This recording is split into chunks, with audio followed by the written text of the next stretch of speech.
अरे एक है तरिया ते पढ़ाई लिखाई ना कर ले मर्दे, दिन भर गांव के लोग कौन के संगे घूमत रहता रे। बाबूजी करेक्टर पर दाग मत लगाई, अभी देवघर जाए जब प्रदान मांग के आई। ठीक है बे जो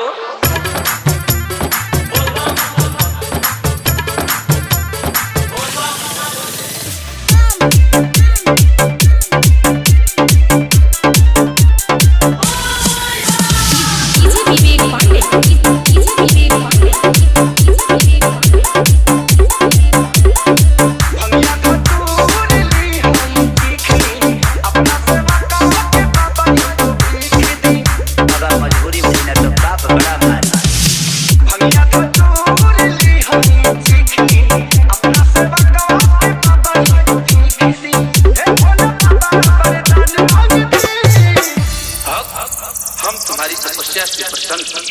बताओ तुम्हें क्या चाहिए? 3 चीज।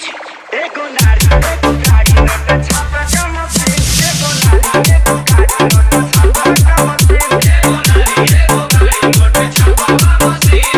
ओम नमः पार्वती पते।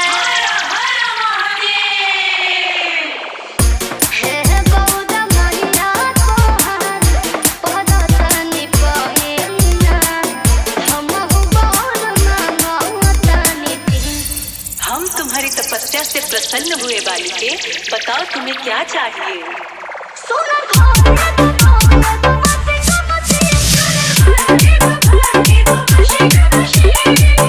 बालिके ये वॉशिंग मशीन क्या होता है?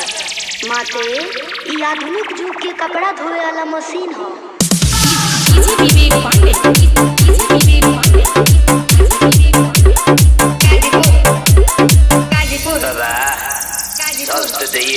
छोटे दिन मलबा कहीं खपा दे। इतना कुछ मिलने के बाद क्या क्या करोगे भाव? सुनी बाबा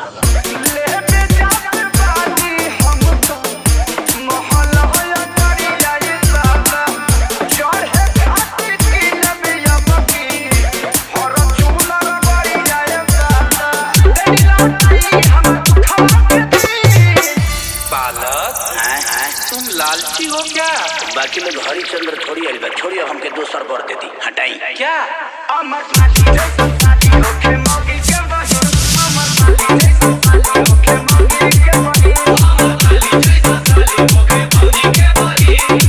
क्या गौरमा, इस पगले को महादेव सब कुछ दे दिए और आप हैं कि मेरे पे ध्यान नहीं दे रही हैं। बालिके तुम्हें सब कुछ मिलेगा, बताओ तो सही।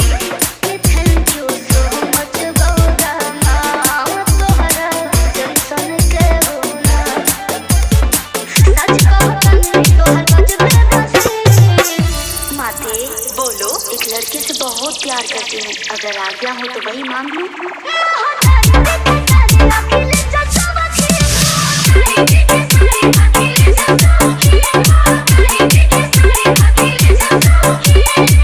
का बेयास तारा के ढेर कुछ मिल गलो। एकर मलकिनी तेन हो के चल।